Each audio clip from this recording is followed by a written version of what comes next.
INA Podcast.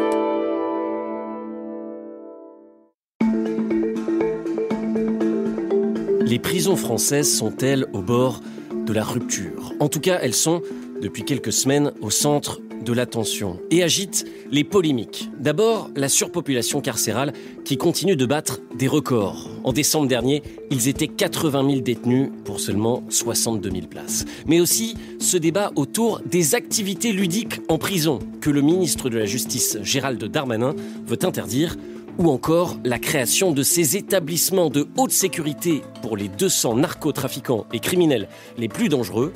Alors que se passe-t-il dans nos prisons ? Faut-il revoir en profondeur le système pénitentiaire français ? On en parle avec vous, Marie Leroux-Campello, bonjour. Bonjour. Vous êtes maîtresse de conférences à l'université Panthéon-Assas, membre de l'Institut de criminologie et de droit pénal de Paris. Merci d'être avec nous. Merci de votre invitation. Et bonjour, Plana Radenovic. Bonjour. Journaliste police-justice à RTL. En deux mots, les prisons françaises attirent beaucoup l'attention en ce moment, notamment des politiques. C'est mauvais signe ? Moi, je trouve que c'est très bien. Il faut parler de la prison parce que si on n'en parle pas, rien ne changera en fait. Là, les gens qui votent, il faut qu'ils puissent se dire qu'un jour, eux-mêmes ou quelqu'un de leur famille sera en prison parce que sinon, en fait, ça ne va pas les intéresser du tout et on ne changera jamais rien. En tout cas, les prisons françaises soulèvent beaucoup d'enjeux, on le comprend en ce moment, et on va développer tout ça avec vous dans quelques minutes. Mais d'abord, on commence, comme chaque semaine, par un récit en archive, et puis on se retrouve juste après. Je m'appelle Théophile Cossa, et vous écoutez Le Temps de l'Actu, un podcast de l'INA et de l'université Panthéon-Assas. C'est parti. Qu'est-ce que c'est que ce problème ? Il y a un sujet un petit peu complexe pour le débattre en 2 minutes. Enfin, pardon, on n'est pas à l'université. Enfin, je veux dire, excusez-moi. Et le monsieur, qu'est-ce qu'il en pense ? The yes needs a no to win. Then the no. Réfléchissez bien. Et surtout, faites réfléchir autour de vous. Et j'attendais, je ne vous le cache pas, ce moment avec un peu d'impatience. Le temps de l'actu. La surpopulation carcérale. Le problème en France n'est pas nouveau, bien au contraire. Déjà, dans les années 80, dans certaines prisons, le constat est accablant. Comme à la maison d'arrêt de Nice, reportage en 1987. Une promenade par jour, 1 heure seulement dans une cour de 25 mètres carrés. À Nice, dans cette maison d'arrêt, ils sont 900 pour 280 places. Une prison construite au 19e siècle, rafistolée d'année en année. Une prison où tout est dépassé, où tout est trop petit. La surpopulation fait de cet établissement pénitentiaire une sorte de chaudière, prête à tout instant à l'explosion. Ils sont 4, parfois 5, dans une cellule prévue pour 1 ou 2 personnes. À cette époque, la France compte 32 500 places de prison pour 47 000 détenus. Alors, le ministre de la Justice, Albin Chalandon, prend des mesures, notamment la construction de nouvelles places supplémentaires. Pourtant, 7 ans plus tard, le problème est toujours là, et c'est même pire. Illustration à Fresnes, en 1994. La surpopulation carcérale, le mal chronique des prisons françaises. En 87, Albin Chalandon créait déjà 13 000 places supplémentaires pour désengorger les prisons. 7 ans plus tard, constat d'échec. Ici, taux d'occupation de 170%, invivable pour les uns, ingérable pour les autres. À Fresnes, on compte 1 surveillant par étage, 1 surveillant pour 100 détenus. Et cette tendance, elle va se poursuivre. C'est simple, depuis les années 80, la France ne va jamais être à l'équilibre, et ce malgré l'augmentation du nombre de places, jamais suffisante comparée à l'augmentation du nombre de détenus. Alors, dans les cellules, on met des matelas au sol. Écoutez ce détenu qui raconte son quotidien à la maison d'arrêt de Clermont-Ferrand. On est en 2004. Depuis que je suis là, c'est la première fois que je vois autant de détenus. On est surpeuplé en fait. Ça crée des tensions, oui, parce que tout le monde n'a pas le même caractère, déjà d'une part. Même si on essaye de s'adapter aux gens, arrive un moment où, quand on n'a plus de place, qu'on n'a pas assez d'activités pour se dépenser, et qu'en plus on doit supporter les gens, ça devient infernal. Face au phénomène, les ministres de la Justice qui se succèdent font des promesses et tentent de trouver des solutions. Toujours en 2004, le garde des Sceaux s'appelle Dominique Perben. On l'écoute. Je suis engagé dans un programme très important, mais qui ne portera ses fruits que d'ici 2 à 3 ans pour les premières prisons. Et deuxièmement, il faut avoir une action dans l'immédiat. Donc nous recherchons des places, nous essayons d'aménager les conditions de vie et les conditions de travail des surveillants. Et je veux développer une politique d'aménagement des fins de peine et d'alternatives à l'incarcération. Et c'est vrai que des alternatives à la prison sont mises en place, comme le bracelet électronique qui arrive dès les années 2000. Mais ses débuts sont timides. En 2003, on en compte seulement 171 en circulation. Résultat, en 2016, la problématique est toujours sur la table. La France compte à l'époque environ 70 000 détenus pour 58 500 places. Alors, le ministre de la Justice Jean-Jacques Urvoas annonce un nouveau plan, 3 milliards d'euros pour construire entre 10 000 et 16 000 places supplémentaires d'ici 2025. Objectif, un prisonnier par cellule. Ce rapport, je vous l'ai dit, il n'a qu'un seul but, mettre fin au surpeuplement carcéral en garantissant l'encellulement individuel. Et si ce plan est bien accueilli par plusieurs associations, il est aussi critiqué, notamment par certains syndicats de magistrats. La construction de places de prison aboutit toujours à ce que ces places soient remplies et que les prisons restent surpeuplées. C'est donc clairement une impasse. Ce dans quoi il faut investir ces 3 milliards d'euros aujourd'hui, ce sont les dispositifs de réinsertion. Car c'est bien là tout le débat de fond. Faut-il construire plus de places de prison ou bien faut-il emprisonner moins ? Réponse du procureur François Molins, c'était en 2023. Il faut bien sûr construire des places supplémentaires compte tenu de la surpopulation, mais ça ne suffit pas. C'est quelque chose qu'on fait depuis 40 ans. On n'est pas à régler le problème et on s'aperçoit que plus on construit et la population carcérale augmente aussi. Ça renvoie aux réflexions qu'on avait fait dans le cadre du comité Sauvé, en indiquant que pour s'en sortir, il fallait véritablement travailler sur le sens de la peine, remettre en réalité le milieu ouvert au centre du dispositif et densifier considérablement le milieu ouvert. Alors de quoi s'agit-il lorsque l'on parle de milieu ouvert ? Eh bien encore une fois, d'alternatives à l'incarcération. Les travaux d'intérêt général, par exemple, ou l'assignation à résidence avec bracelet électronique. Des peines mises en place et contrôlées par les services pénitentiaires d'insertion et de probation, les SPIP. Écoutez ce reportage de France 3, c'était en 2019. À partir d'aujourd'hui et pour 6 mois, il devra vivre constamment avec ce bracelet électronique à la cheville. Par ce simple geste, le surveillant applique la sanction prononcée par le juge. Après la pause, une conseillère pénitentiaire lui rappelle les horaires de sortie de son domicile. Là, la juge d'application des peines, d'accord, vous a accordé des sorties du lundi au vendredi, de 8h30 à 14h30. D'accord. Condamné pour récidive de conduite sans permis, son placement sous surveillance est assorti d'une obligation de rechercher du travail. En France, 170 000 personnes sont aujourd'hui suivies en milieu ouvert. Pas suffisant, toutefois, pour régler le problème de la surpopulation carcérale. Au 1er décembre dernier, la France comptait 80 792 détenus pour seulement 62 404 places, un nouveau record. Alors comment régler ce problème de surpopulation ? Faut-il revoir en profondeur le système pénitentiaire français ? On en parle dans le temps de l'actu. Avec vous, Marie Leroux, Campello, et vous, Planara Denovic. Déjà, pour commencer, une réaction peut-être au récit qu'on vient d'entendre. Je l'ai dit, ça fait plus de 40 ans qu'on observe en France une surpopulation carcérale et elle continue de battre des records. Merci pour ce récit documentaire qui me permet bien de voir la constance du problème de la surpopulation carcérale et le fait aussi que les différents plans de construction de prisons se succèdent et qu'ils ne changent rien véritablement à ce problème. Au contraire, maintenant sur les raisons même de cette surpopulation, je pense qu'elles sont multiples. On pourrait penser de prime abord qu'il s'agit d'une augmentation de la délinquance, mais les chiffres démentent plutôt cela avec une relative constance de la délinquance sur les 30 dernières années.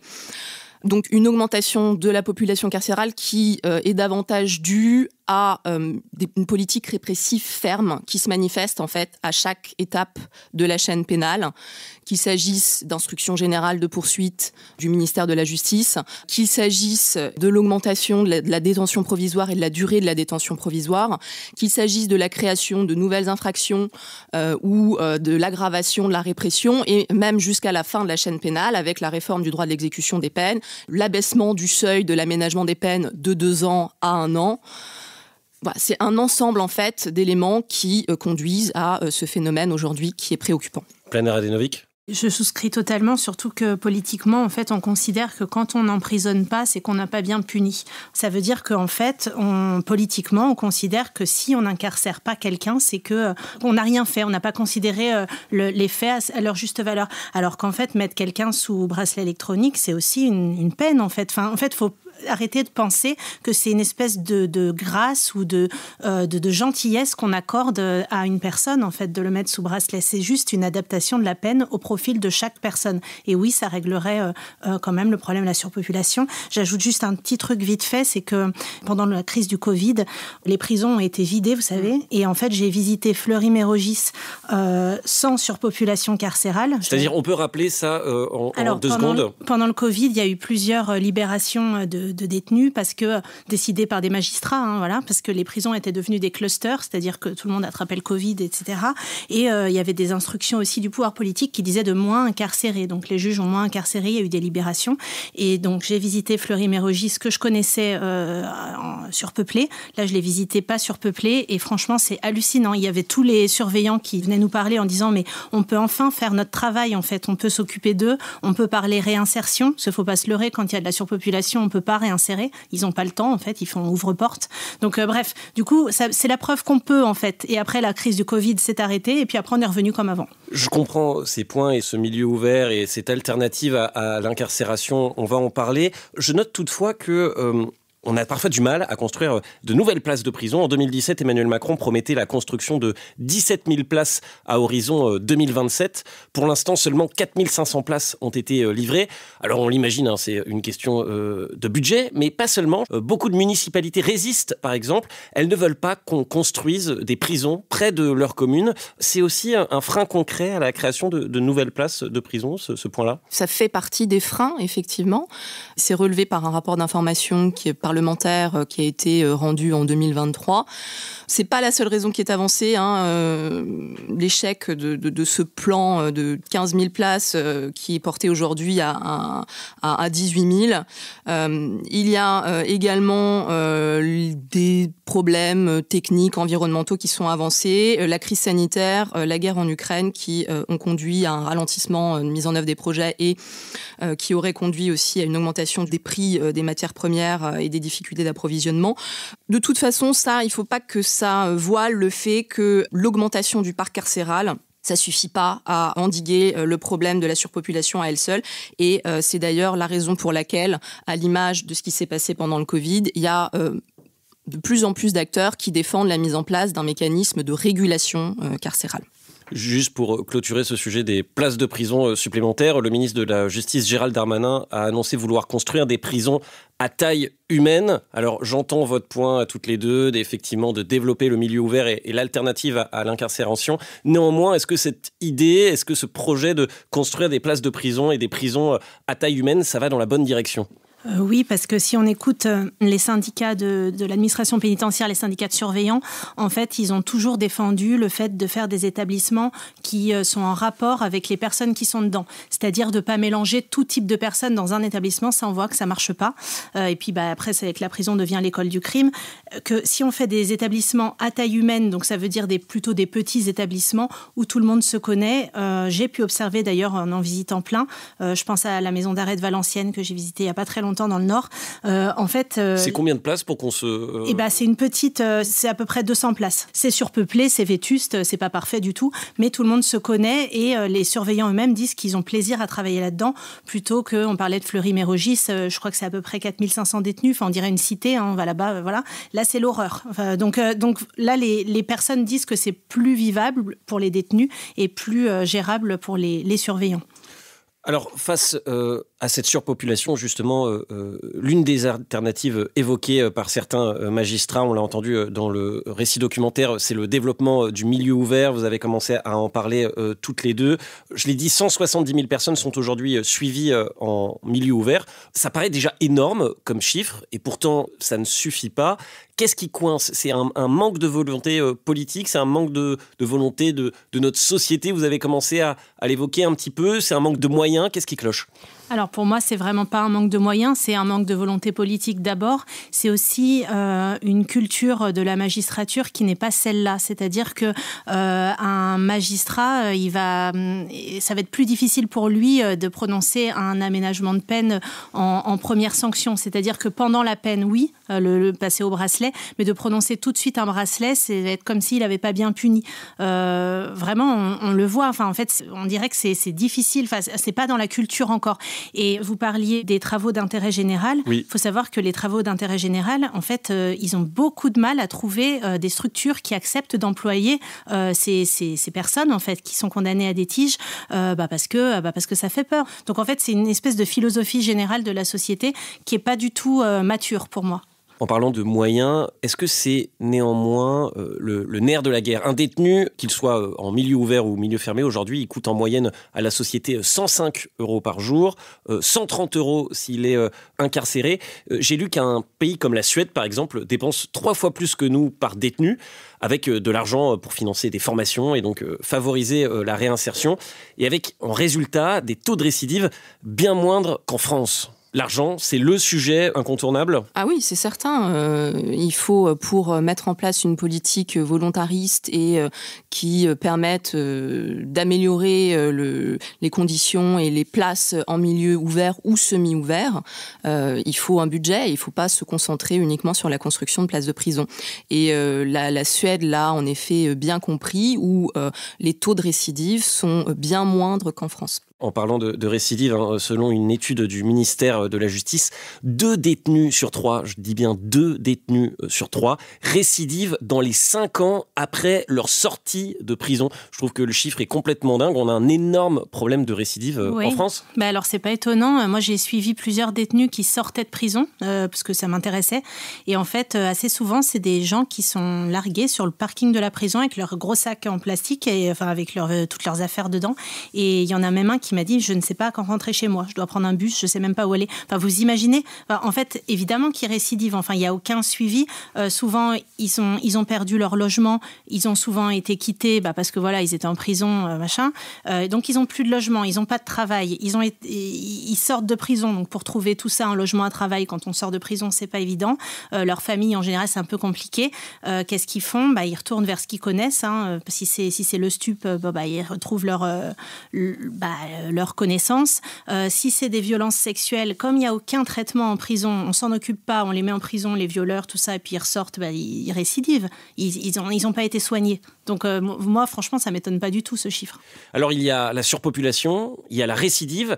Et je le disais en introduction, c'est pas la seule polémique qui concerne les prisons actuellement. Le ministre de la Justice, Gérald Darmanin, a annoncé le 17 février dernier avoir ordonné l'arrêt de toutes les activités ludiques en prison qui ne concernent pas l'éducation, la langue française ou le sport, après une polémique sur des soins du visage prodigués à des détenus à la maison d'arrêt de Toulouse-Cesse. En 2022, c'était une course de karting organisée à la prison de Fresnes qui avait fait grand bruit. Gérald Darmanin a donc ordonné ce type d'activité. C'est fini. Qu'est-ce qu'il vise, Gérald Darmanin ? Pour resituer un peu cette affaire du massage, donc il s'agissait de massage du cuir chevelu entre détenus sous surveillance de professionnels avec des étudiants en esthétique qui intervenaient dans le cadre d'un projet qui était quand même à visée socio-pédagogique pour permettre en particulier à ces individus de bénéficier d'une image d'eux-mêmes qui soit améliorée alors qu'elle est, on le sait, plutôt dégradée, de regagner confiance donc en elles. Confiance qui est nécessaire à la réalisation de tout projet de réinsertion. Le même type de polémique avait eu lieu effectivement à la prison de Fresnes, qui est une des prisons les plus surpeuplées en France, avec l'organisation donc d'un concours qui était destiné à la base à récolter des fonds au bénéfice d'associations et dont l'une des épreuves, c'est vrai, opposait des détenus et des surveillants, et c'était une épreuve de karting. Donc la problématique ici de cette instruction, c'est que finalement ça a provoqué une suspension des activités socioculturelles dans ces établissements, et il y a quand même un certain nombre d'associations qui interviennent justement pour la réinsertion des détenus qui se sont inquiétés de cette instruction du ministre de la Justice en disant qu'il s'agissait d'un pur acte de démagogie, que c'était un acte qui avait des conséquences désastreuses pour les personnes détenues comme pour la société, avec une approche exclusivement punitive de la prison, alors que dans un contexte de surpopulation carcérale, les activités en détention, c'est le levier essentiel pour préparer à la réinsertion et aussi pour le bien-être psychologique des détenus. L'objectif, c'est pas qu'ils ressortent comme des bêtes. C'est pas ça le but de la prison. Donc il faut redonner du sens à la prison. Et cette instruction, elle va pas forcément dans ce sens, quoi. Ça veut dire par exemple qu'un atelier chant, ça sera plus possible. Écoutez ce reportage justement à Fresnes. C'était en 1993. Ça apporte beaucoup de choses. Ça apporte d'éviter la déprime une fois par semaine, de venir un petit peu s'extérioriser, crier un petit peu, chanter un peu. Ça vous permet d'oublier un petit peu l'univers carcéral ? L'oublier sûrement pas, non. Mais le mettre de côté pendant 1 heure ou 2, oui. Atelier chant dans le quartier pour femmes à la prison de Fresnes en 1993. Ça, ce type d'activité, Plana Radenovic, c'est fini ? Alors, le problème, c'est que les instructions ministérielles sont très floues. Moi, je suis dans le jury d'un concours d'écriture en prison qui s'appelle Au-delà des lignes. Et donc, je suis intervenue avec ma classe de détenus à Bayonne après les instructions de février. Mais les profs qui me faisaient intervenir ne savaient pas, en fait, si on avait le droit, si c'était possible. Donc, bref, c'était tout un bins, on va dire. Ce qu'on en a compris, c'est que ce qui était intellectuel, un petit peu, c'est-à-dire concours d'écriture, peut-être chant, ça, c'est bon. Mais par contre, esthétique, coiffure, tout ça, non. Ce qui est un petit peu absurde, en fait, parce que, en fait, chacun peut se changer les idées comme il veut. Mais je pense que c'est parce que c'est une méconnaissance, en fait. Les gens, il faut leur expliquer.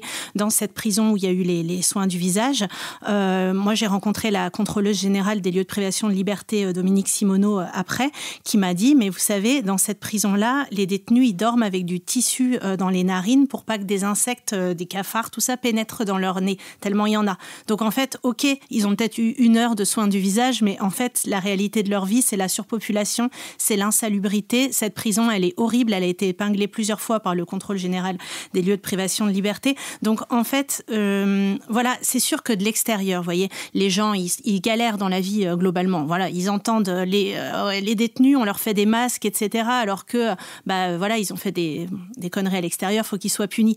Je trouve la première réaction, c'est assez normal.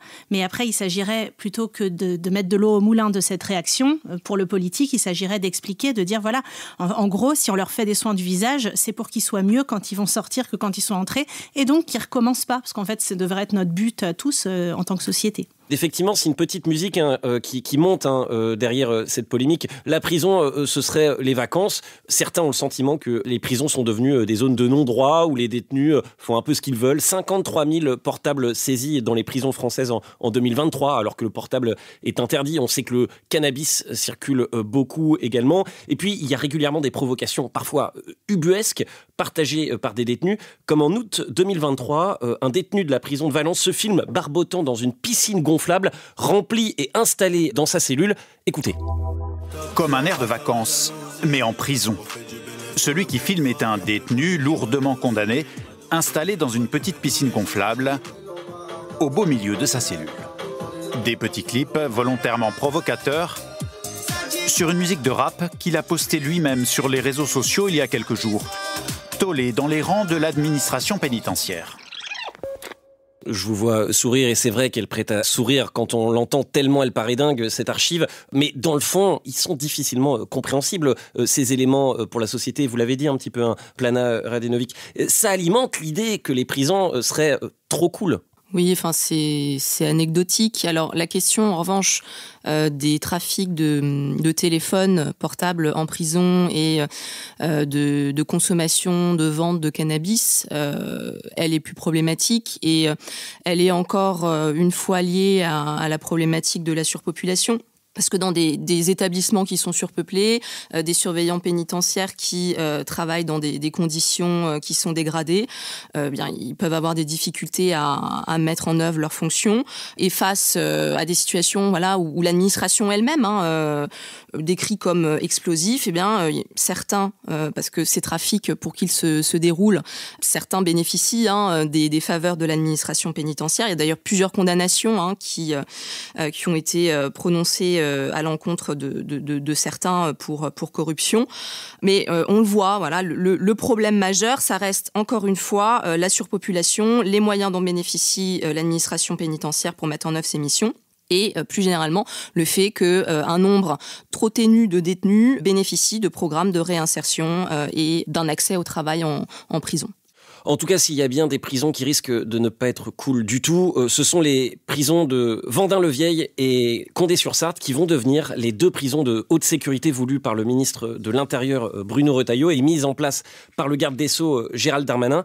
Objectif, enfermer les 200 narcotrafiquants et criminels considérés comme les plus dangereux. Dans le détail, elles vont ressembler à quoi, ces 2 prisons ? Ces quartiers dits de haute sécurité, en fait, ce seront des quartiers de lutte contre la criminalité organisée. Alors, quel est le régime véritablement plus strict ? C'est une systématisation des fouilles intégrales après chaque contact non surveillé avec une personne extérieure à l'établissement. Ce sont des parloirs dits hygiaphones avec des dispositifs de séparation pour éviter les contacts. Une inapplicabilité également des unités de vie familiale et des parloirs familiaux. Et des restrictions de correspondance téléphonique, autant de mesures qui sont en fait destinées à couper ces détenus de l'extérieur et éviter que, c'est ça l'objectif principal, éviter qu'ils poursuivent leur activité criminelle de la prison même. Donc la fonction éliminatrice de la peine ici, elle est vraiment portée à son paroxysme. On occulte complètement la fonction de réinsertion. Rien dans le dispositif ne vise à traiter spécifiquement ces détenus du point de vue de la réinsertion. C'est pour une durée non plus de 4 ans, comme initialement prévu. C'est passé à 2 ans, mais 2 ans qui sont renouvelables, sur décision du garde des Sceaux. Et il n'y a pas vraiment de limite, d'ailleurs, de durée qui est prévue. Et comme le relève un certain nombre d'institutions, on n'est pas du tout sûr dans ces conditions que le dispositif respecte en particulier l'article 3 de la Convention européenne des droits de l'homme, c'est-à-dire la prohibition des traitements inhumains et dégradants. Et plus généralement, ici, cet isolement qui est mis en place, isolement qui n'est pas certes intégral, mais tout de même pourrait aussi poser problème de ce point de vue. Pour clôturer cet épisode, je voudrais vous faire réagir à une dernière archive de Robert Badinter, il n'y a pas si longtemps, peu de temps avant sa mort. Écoutez, c'était en 2023. Il n'y a pas dans la conscience collective cette exigence ou tout simplement cette lucidité humaine qui fait que quand on se dit « Ah, il faut les mettre en prison », qu'est-ce qu'ils vont devenir en prison ? Et sortiront-ils pire qu'ils n'y sont entrés? C'est ça, la grande question. La prison, c'est aussi la réinsertion qui suit. Et sans l'une, à quoi sert l'autre?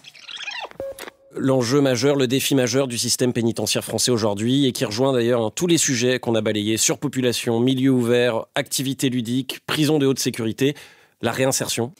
Oui, c'est vraiment l'enjeu. Alors, après, pour les grands narcotrafiquants dont on vient de parler, je mets quand même un petit bémol parce que c'est quand même des gens qui, leur vie, c'est le narcotrafic et ils gagnent des millions d'euros. Donc, de toute façon, ceux-là, oui, il leur faut un régime particulier. Après, bien sûr, en veillant à ce que les droits de l'homme soient respectés parce que on est dans un état de droit, en fait, donc oui. Mais je pense que parler de réinsertion pour les gens de la DZ Mafia ou pour Mohamed Amra, c'est un petit peu exagéré. Mais ce n'est pas le gros de notre population pénale, en fait. Quand on visite des prisons normales, des prisons avec des détenus normaux, vous savez, c'est des violences intrafamiliales, c'est des homicides involontaires, c'est ça le gros de la population. Et ça, oui, c'est tous des gens réinsérables. Et là, Robert Badinter, il le dit très bien. Oui, bien sûr, la prison se repose sur 2 jambes, la punition et la réinsertion.